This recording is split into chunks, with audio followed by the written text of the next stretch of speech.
Marak pria kemayu kenakan pakaian wanita di Citayam Fashion Week. Wagub sebut tidak ada tempat bagi LGBT. Wakil Gubernur DKI Jakarta Ahmad Riza Patria menegaskan bahwa tak ada di ibu kota bagi perilaku menyimpang orientasi seksual berupa lesbian, gay, biseksual, dan transgender atau LGBT. Hal ini diungkapkan Ariza menanggapi maraknya remaja pria berpakaian wanita saat Citayam Fashion Week. Wakil Gubernur asal Partai Gerindra ini menegaskan, Indonesia sampai saat ini tidak memperbolehkan adanya perkawinan sesama jenis. Hal ini pun merujuk pada ajaran agama yang hanya mengenal perkawinan beda gender.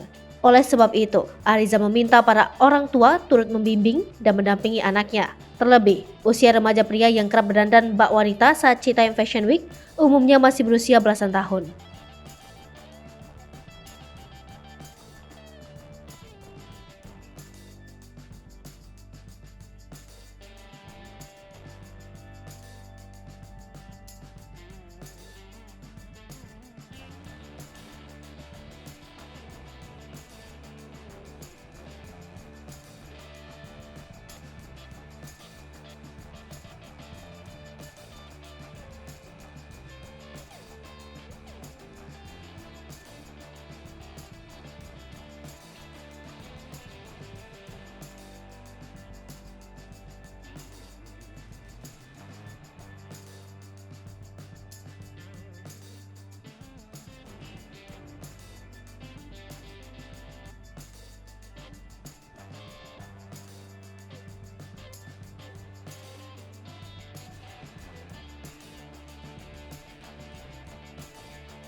Hai pemirsa Sri Popo TV, jangan lupa komen, like, dan subscribe, serta tonton terus berita-berita terupdate lainnya ya.